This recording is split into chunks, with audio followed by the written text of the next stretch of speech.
Bismillahirrahmanirrahim. Assalamualaikum warahmatullahi wabarakatuh. Baik, kami dari kelompok 6 akan memaparkan materi tentang akulturasi Islam dalam tradisi masyarakat Mandar. Akulturasi Islam dan perkembangannya. Akulturasi adalah suatu proses sosial yang timbul manakala suatu kelompok manusia dengan kebudayaan tertentu dihadapkan dengan unsur dari suatu kebudayaan asing.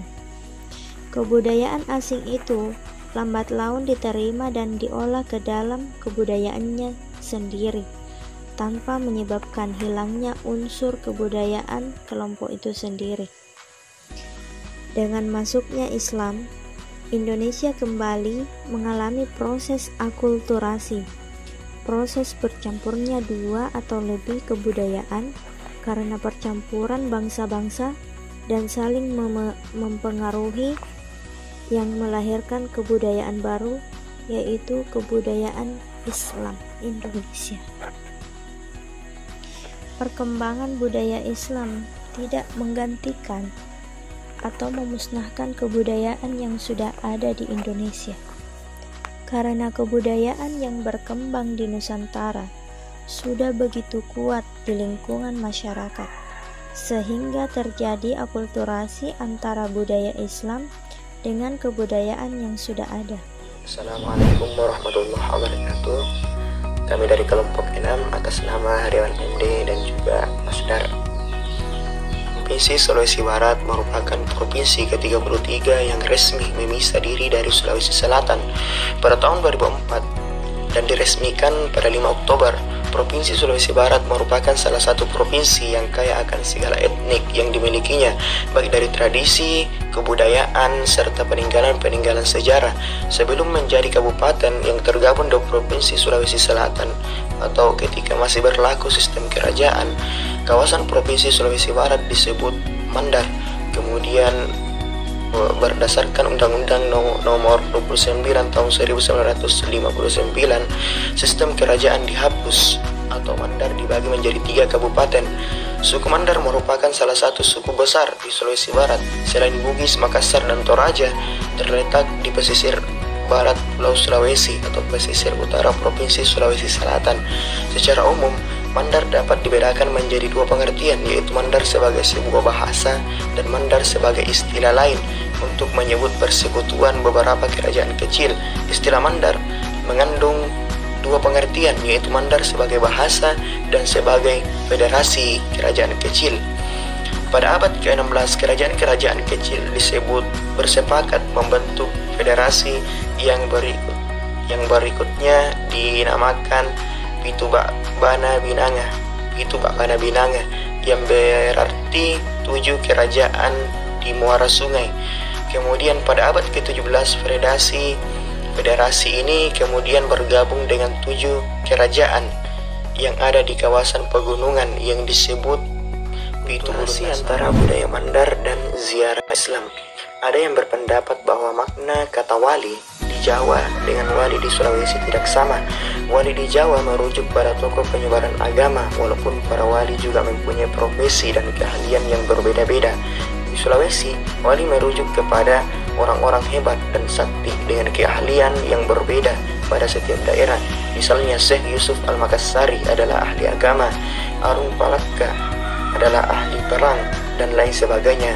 Terlepas dari perbedaan itu, mereka memiliki persamaan, yakni penghargaan dan penghormatan dari masyarakat. Masyarakat mengakui akan kebesaran mereka yang ahli agama, ahli perang, dan sebagainya. Imam Lapeo merupakan salah satu dari 7 wali atau wali pitu. Adalah tokoh agama yang menganjurkan atau mengajarkan Islam di Mandar.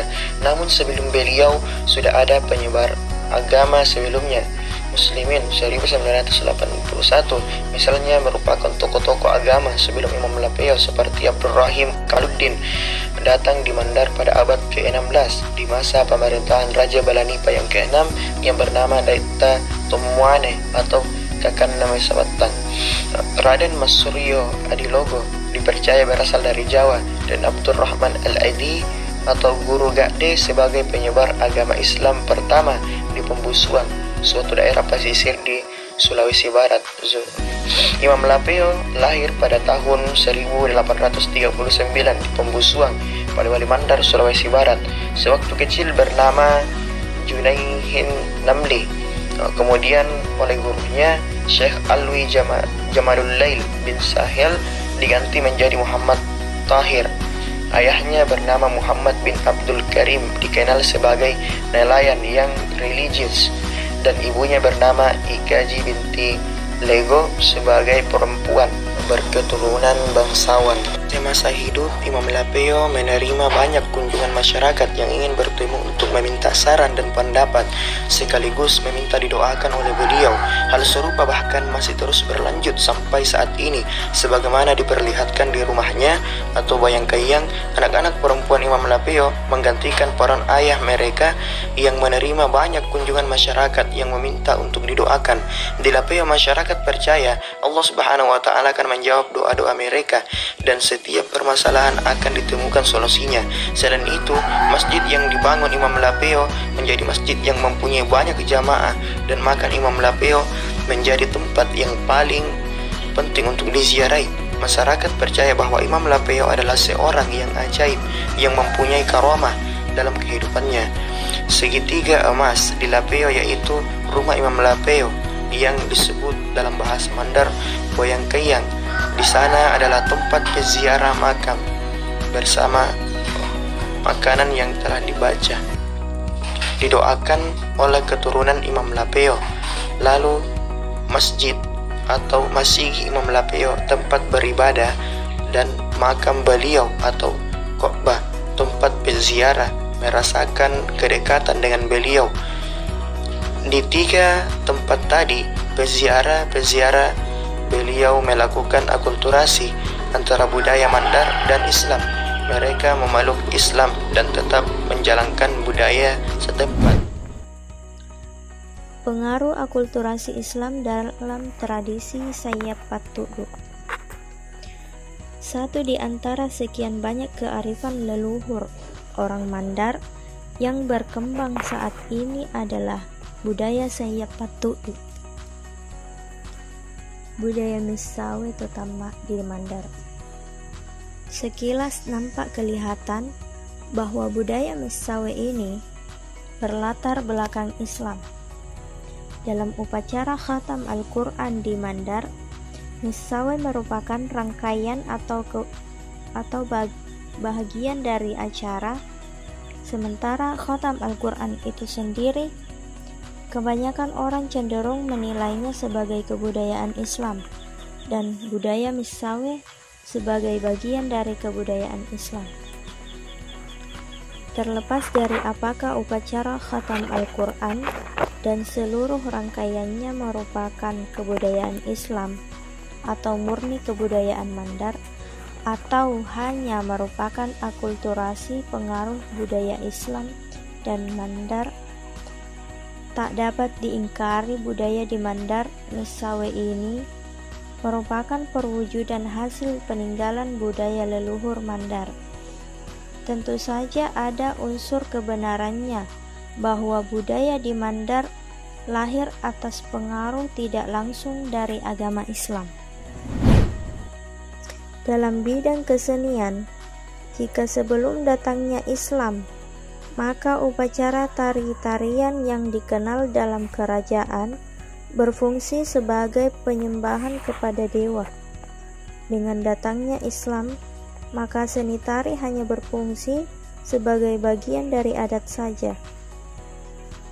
Tapi bagi orang yang telah menamatkan Al-Quran, dikenal adanya upacara diarak keliling kampung dengan menaiki Sayap Patudu, kuda yang pintar menari, sambil diikuti irama rebana. Lalu di kanan kirinya kaum muda remaja memperlihatkan kebolehannya berkalindak-dak, bersyair.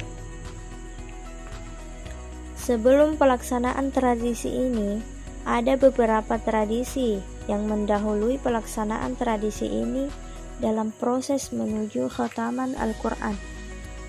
Karena pada hakikatnya pelaksanaan khataman Al-Quran tidak akan sempurna tanpa adanya tradisi sebelumnya, yaitu tradisi Mapangolo mengaji dan tradisi Macera. Berdasarkan dua prosesi terkait acara sebelum acara puncak saya patudu, jika dihubungkan dengan Islam tentu terlihat seperti bukan tradisi Islam, melainkan proses pembauran antara Islam dengan budaya leluhur yang diberikan pakaian Islam oleh ulama pembaharu Islam di Mandar.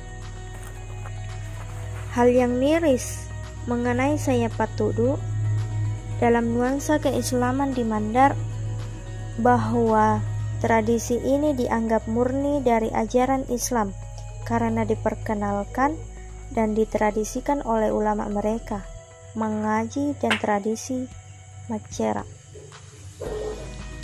Tradisi saya patudu pada perkembangannya dijadikan sebuah identitas kedaerahan. Ini berarti bahwa dalam perkembangannya selalu nampak perkembangan yang sangat signifikan. Jika melirik awal keberadaannya, tradisi ini hanya berupa budaya lokal yang muncul dari ide dan gagasan leluhur, namun didukung oleh pemuda yang berjiwa budaya membawa tradisi ini sebagai budaya nasional. Sekian dan terima kasih. Wassalamualaikum warahmatullahi wabarakatuh.